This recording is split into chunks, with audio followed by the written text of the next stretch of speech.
Well, any moment now, we are expecting the US Senate to vote on a spending bill to avoid a government shutdown. These are live pictures from the Senate floor. At least 3 Democrats are offering to help pass the last-minute bill, including the Senate Minority Leader Chuck Schumer. He says the stopgap bill, known as a continuing resolution, is the lesser of 2 evils. The CR is a bad bill.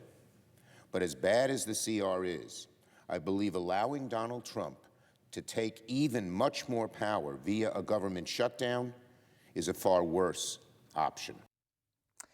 Well, Schumer's decision has angered some of his party's rank and file, including House Democrat Alexandria Ocasio-Cortez, who called it a betrayal. Well, Larry Sabato is the director of the Center for Politics at the University of Virginia. He joins us now live. Good to see you, Larry. Thank you, Linda. So just before we get to that vote, I just want to ask you about the Donald Trump speech we just heard there, long, rambling, essentially all about himself.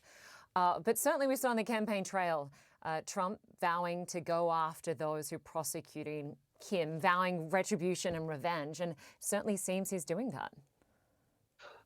I have watched, and you have watched, we've all watched many outrageous speeches by Donald Trump.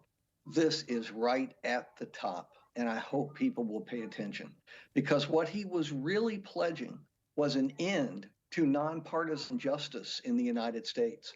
This was more than revenge and retribution. He blew up every custom, tradition, and guardrail we have around the Justice Department and the FBI and so on. He's talking about making them partisan agents for his MAGA base and for himself.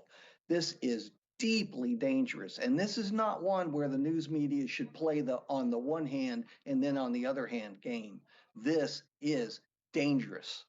Yeah, you make a very clear point there, Larry.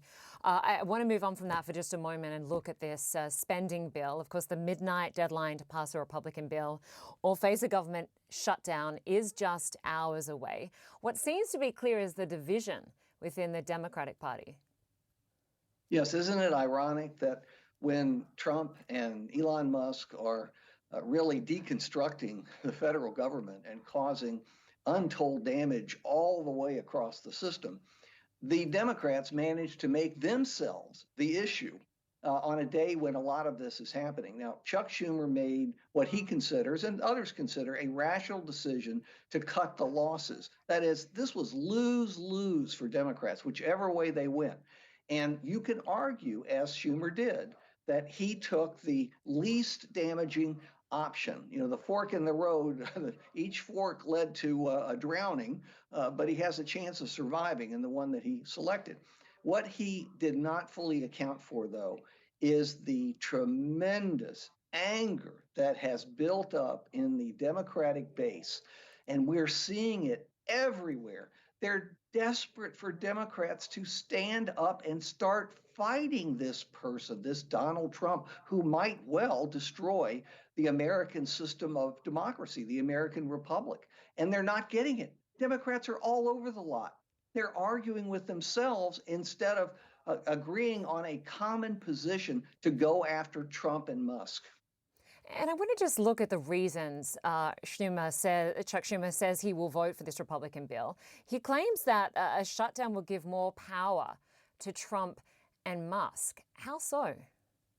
Well, it's possible that it would work out that way in the sense that with government shut, they would have the options potentially of reigniting pieces of the government that they prefer, sending their own people in to operate those branches and getting access to all of the lists and background information and private data about Americans that they've been seeking but haven't been able to get. It is possible that would happen. I guess I would argue that it's also possible that it will happen under the current system. They certainly have done a lot of it already. So could it get much worse? I suppose it could, but it's hard to imagine the difference between the levels of hell. Yeah, exactly. Larry Sabato, always great to get your analysis. Thanks so much for joining us. Thank you, Linda.